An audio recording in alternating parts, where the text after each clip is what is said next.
The Highland Springs Springers play for a chance for the ultimate prize, a state championship. Welcome to Sportswire. I'm Will Catterley. It's almost become tradition. Highland Springs in the state playoffs with the chance for a state title every December. That's because with a win over Lake Braddock on Saturday afternoon, the Springers would be in the state championship game for the 7th time in the last 9 seasons. If the Springers were to hold their own against the Bruins, however, it would take some timely defense and, of course, their classic opportunistic offense.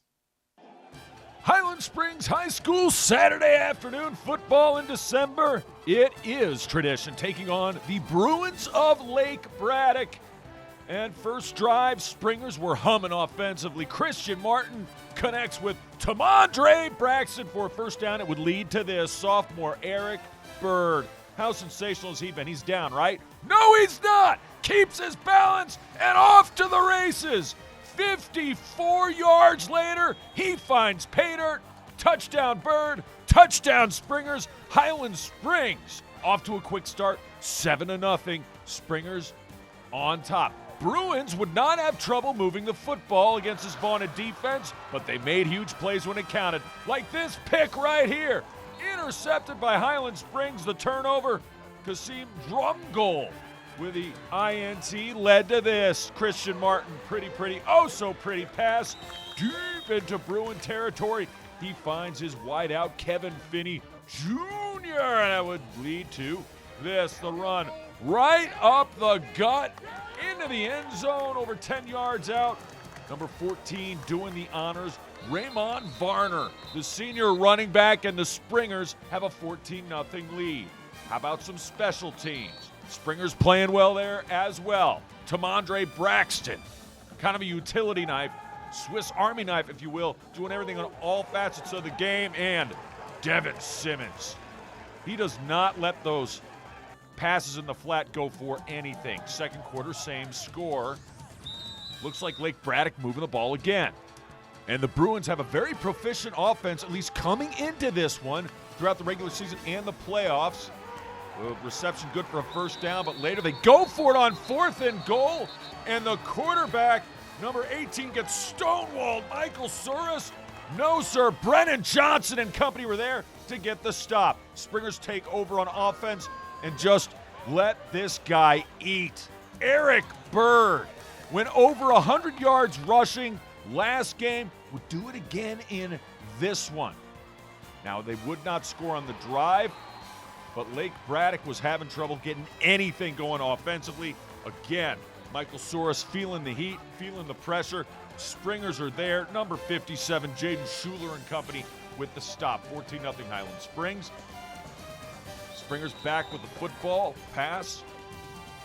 Christian Martin, Tamondre Braxton, and then Varner. Varner with some moves. Good for a first down. Springers doing it through the air and on the ground. They've been proficient on the ground all postseason and all season. And then Christian Martin going to take that one in for the touchdown run. He dials up his own number. Springers up 21-0 in the second half. Still second half highlights. Braddock, Bruins trying to get the run game going. No, sir. Not a whole lot going for them. JT Bordeaux stopped for a minimal gain. Then the pass. Second interception of the afternoon. This time it's Tamondre Braxton making plays on offense, making plays on defense, and special teams. Kid is a weapon. Springers with a big play later. Still up 3 scores is Highland Springs on the punt. And you know when we show you this, something big happens. It's a fumble. The muffed punt. And the Springers, Johnny on the spot, capitalize with the lead of this. Martin looking. Got time. Firing. Perfect spiral. Perfect pass. Perfect result. Touchdown. Springers. Number 19, Kevin Finney Jr. Springers up 28-0. Lake Braddock finally get on the board on their next possession with a field goal. And then the stop near the goal line. Lake Braddock got it inside the red zone, which means inside the 20 of Highland Springs 4 times. They were stopped almost every single time. Turned it over 3 of those 4 times. gave up 0 points, did the Springers. 3 of those 4 drives. Then they get the ground game going again. A bevy, a bushel, if you will, of running backs. Check out number 20, Marion Harvey. He finds the end zone for the touchdown. Highland Springs on cruise control from this point forward. And the Springers just moments away from advancing to the state championship game. This time they're going to hand it off to number 31. Doesn't play it off, and he hurdles a defender. Deron Ferguson. Nice job done by him. Springers win it 35-10. I think time is a undisputed champion, right, in anything that you do. If you give it a little bit of time, it'll either get right, or it'll grow mildew and get bad. And this group got right, and you got to continue to play and play well. It's tough, it's hard, we expect a lot, but they perform and they play at a high level. It's not always nice, it's not always pretty, it's not always clean, but the end result has been significant, and we're thankful to be in the situation we are and have the kids that we have playing. Highland Springs will face Freedom Saturday at the University of Virginia. Something we'll have to give in this one, as the Springers have allowed just 1 offensive touchdown in the playoffs, while Freedom has scored at least 50 points per game in the postseason. Let's stick with Highland Springs, but hit the hardwood. Ladies hoops, Highland Springs playing host IC Norcom. Franklin Harris's crew was out firing on all cylinders. Early season action looked like mid-season form. Number 2, Morgan Boyd helps Highland Springs build a 26-7 lead here in the first half. Still first half highlights. Number 21, great dish to her. Samaya Brown finishing it. Norcom trying to get back in it with the 3-ball, nothing but nylon. Norcom trying to keep within arm's distance, but that vaunted Springer D. They don't just play it in football, folks. Ladies hoops is all about it. The steal, the pass, the score. And that's Tariah Bailey for 2. And then the trap here, this is going to be an over and back. Just show up because Highland Springs just turns you over. Even with the new rules of 5 fouls and you're automatically in the double bonus, and the fouls reset each quarter. Springers still playing aggressive style of D. Number 5, Kara Page for 2. Timeout on the court. Norcom trying to navigate that Springer D. The trap at mid-court. Using that line as an extra defender. Great strategy pays off. Amira Collins connects for 2. Plenty of Springer scores in this one. Norcom connecting down low. Still here in the first half, but look at the transition offense. Even off a made bucket. Beautiful pass, Samaya Brown. What can she do for you? Plenty on the offensive side as well as on defense. Another tremendous pass. It's a passing clinic for the Lady Springers. It's Brown once again. Yeah, she has reason to smile. And then Brown, this is just a clinic. Samaya Brown and Highland Springs. 42-17. How about that for a football score at the half? Second half, more defense leading to transition offense. And I love this play. Kaylin Taylor not only gets the steal and the score, watch closely. It's going to be Taylor again getting a jump ball and a turnover. That's 2 turnovers and a score for a great effort defensively and offensively, and then rewarded. The basketball gods reward you when you play like that. Taylor, 2 more for her. Franklin Harris's squad happy with this one. 89-33 your final. We have more from the hardwood when we come back. Glen Allen travels to Freeman in ladies hoops, while Varina plays host in their home opener against Meadowbrook. Highlights are straight ahead. Todd's a great guy. I mean, look at him. What a sweetheart. Attaboy. Wait, Todd, what are you doing? How totally selfish and un-Todd-like of you. Come on, Todd. Come on, man. Welcome back to SportsWire. It is Glen Allen at Freeman as Lindsay Shoulders and company do battle with Addie Morton and Douglas Freeman. Mavs, the home team. This is a defensive game. First quarter action. Nobody scored for several minutes until Addie Morton from the corner. Downtown 3-ball is good. Mavs went on a little mini run to start this game. You want more Morton? You got her. Floater, that's good. That's in her repertoire. And she led Glen Allen 5-0. Freeman would actually score the first 7 points of this one to take the lead, and then Glen Allen would go on a run of their own. Defense finally leading the baskets. This time it's number 23, Ryan McQueen Hale. Freeman comes right back, though. Nice passing underneath. Number 22 doing the honors. It's Kaylee Perks. With those perks comes 2 points. But shoulders. Gonna shoulder the Glen Allen offense here in the first half. Shoulders. Using her shoulder in her frame. That's 3 points the old-fashioned way. She gets 2 plus the and 1. And then more defense from Glen Allen. There's no secret recipe. The teams that play great D, they get easy offense. Jumper is up and good for Riley Waite. And then Waite with the steal. And Waite, she's going to give it off. No. Offensive rebounds help too. If you have more chances to score, they're going to go in. Shoulders takes care of that. She would lead the scoring for the Lady Jags. Double digits in the first half. Long J, no. Rebound, yes. Up and in, yes. Maya Ayers for 2, and then in transition, I told you Glen Allen went on a heck of a run here. The layup, up and in, that is good for 2, as number 3, Sydney Worship, gets into the score ledger. Freeman coming right back. Nice little move. Addie Morton played great in this one, but it was just not enough as the Glen Allen Jaguars go on the road and get a big win. 65-29, the final. Varina taking on Meadowbrook. KJ Weiss in attendance, but no, he's not playing because it's another ladies hoops game. Varina, home opener against Meadowbrook. Blue Devils off and running. First quarter highlights.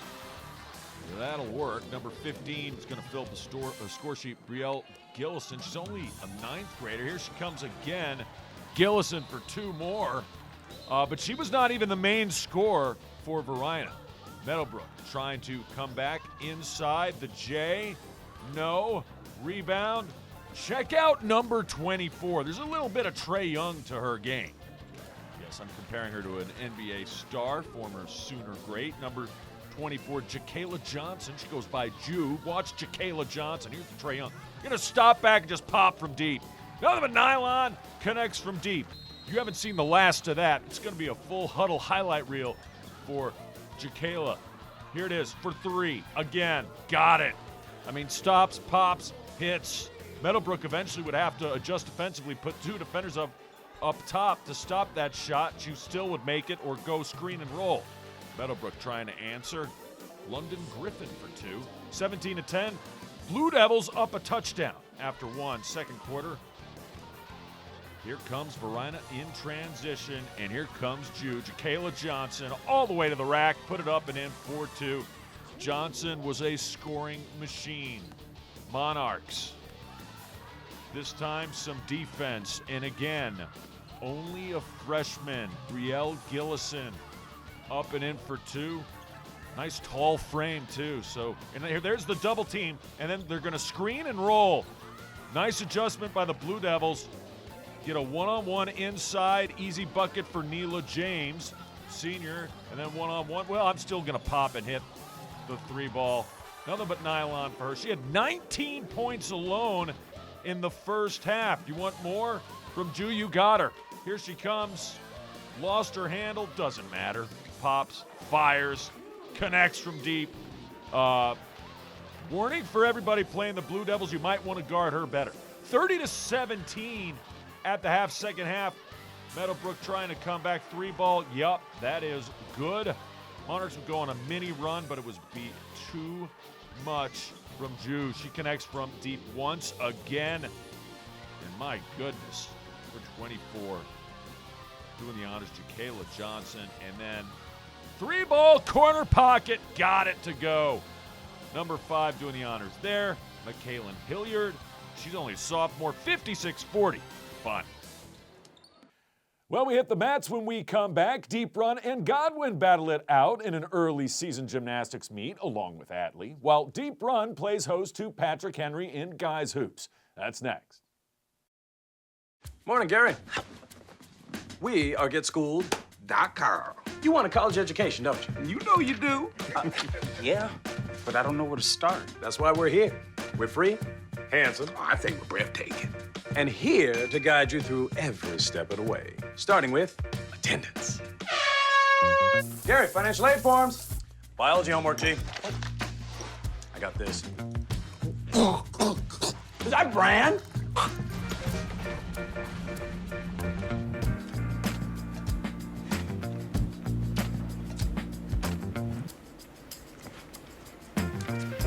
Colleges love extracurricular activities. Chess really isn't my thing. I got this. Doesn't matter. Go ahead. Picking a college, man. You and us. We go together like tacos and Tuesday. And I love tacos. Fire and ice. Those don't really go together. Go to GetSchooled.com for more info. Welcome back to SportsWire Gymnastics. We go where Godwin, seen here, would be at Deep Run. It is a tri-meet. That means 3 teams in attendance. Yep, Godwin and Deep Run. And Atlee involved in this one. Deep Run has something pretty cool going on here, and not just on the beam, not just on the floor or bars or vault. Sticks a landing. Feet don't move. Watch this. Not only does she get a chain, she gets like the cool emoji shades. Like the I'm really cool shades. And that's if you do really well in the routine. There were a lot of Deep Run gymnasts who did great on the beam, and here's one of them right here, Molly Mack. Check this out. Almost completely sticks it, but it's still really good. 5th place overall for a score of 8.45. Not to be outdone is Gabby Thurman for the Wildcats. Almost a 9, 8.9 overall to lead the way. Top score for Deep Run in the beam. Also the top all-around for Deep Run. Ashley Jaggard of Atlee won the beam at 9.1. Atlee's got themselves a team. I love the bars. When I go cover gymnastics, the bars look the coolest, especially when you have gymnasts like this one right here, sticking the landing and, just making the highlights look cool. It just comes across on video so well. Deep Run did very well on the bars, as a matter of fact. Christina Parlantieri, 5th place overall with a score of 8.05, and you'll see why. As a matter of fact, you might even wonder yourself, this was only 5th place? Yeah, because she sticks a landing as well. But an 8.05 for Christina. Well done. Yeah, she's going to get the shades in the money chain as well. But she's going to have to give them back to her teammate, Maddie Perkins, because you are looking at the top score for bars. Maddie Perkins. Hard to get 10s in gymnastics. They almost never happen. She does not get one, but around and around she goes. Don't try this at home. Ooh, nice little spin on the dismount as well. 9.35 for Maddie Perkins. Again, number 1 all around for bars. Godwin on the floor, doing fantastic work. This is the stylings of, one Sarah Williams, and she was the best that Godwin had to offer on the floor. Not just best for the team, but second best for all scores in this event with a 9.0 score, and you can, pretty much see why. You don't have to be a gymnastics judge to realize when you see really good routines play out in front of you on camera, on video, what have you. Godwin's Sarah Williams definitely earns the number 2 spot. Number 1 went to Emily Withers of Atlee. The Withers sisters were absolutely unbelievable for Atlee. They would carry the day. More on them later. Oh my goodness gracious, though. We got to go to the vault. Katie Burkett, 9.2, 2nd place overall. 1st place overall you're going to see in a minute. I do want to show some all-around scores, though. This is on the floor Lily Katz of Mills Godwin. All-around score of 31.9, good for 4th place overall. Here is Atlee's Emily Withers, and she takes first place overall on vault with a 9.35. First place all around as well. Atlee wins the meet. Deep run second. Godwin finishes third. Back to basketball now. Deep run guys taking on Patrick Henry at home. Feed the big fella, slam a jamma. Number 35, Quentin Morgan. He's going to have himself a heck of a year. Was a pretty strong player last season. We've already seen highlights of him this year. Problem for deep run was this guy. Yeah, number 3, Ashton Cobb could not miss a shot. Cobb, same corner, do not leave him open. He just fires daggers from long range. Wildcats saying, well, you got your 3-man, we got our alley-oop dunker. We're going to counter with Morgan. Morgan was ready for the moment. He connects again, 2 slam dunks early in the quarter. How about another? It's a dunk fest versus a 3-point shooting contest. That's exactly what this was. 24-23, Wildcats with a 1-point lead. But guess what? The 3-ball, oh my gosh, was that a miss? Wildcats in transition. This time up and in. Number 21, Chris Suber, a player who deep run loves. Godwin not so much because he was an Eagle last season. Patrick Henry had answers, however. Driving down low, Jaden opened the Davenport for 2 and 1. Davenport finding the main man, Cobb for 3, got it. Ashton Cobb could not be denied. He wears a number 3 for a reason, folks. We're tied at 34. Second half, switching sides now. Patrick Henry from long range. Cobb not the only one who can stroke the rock. Number 5 can do it as well. Steven Jeter for 3. Wildcats looking for answers. They say we can shoot from long range. Nothing but nylon. Corner pocket is open for Adam Aldinger. But Patrick Henry was poised, as was this man. It's Cobb for 3, and he was fouled. Are you kidding me? He would convert a 4-point play, 54-45. Patrick Henry up 9 as we go to the 4th. Suber trying to get deep run back in it. That cuts it to 6. Wildcats not finished. Suber! No, but the rebound. No, yes, Morgan will not be denied. He puts that one up and in. Wildcats would cut it to 3, but Patrick Henry, who else but Ashton Cobb? No. Rebound, Patrick Henry, though, and the long rebound goes the Patriots' ways. They just shot the ball so well. Wildcats down by 4 with under 30 to go. They need a quick bucket to the lane, blocked. Patrick Henry gets a win, 62-56. Remember, if you have questions or comments about the show, just send me an email to this address, sportswire@henrico.k12.va.us, and you can always follow us on X and watch us on YouTube. I can't wait to see ya next time on Sportswire.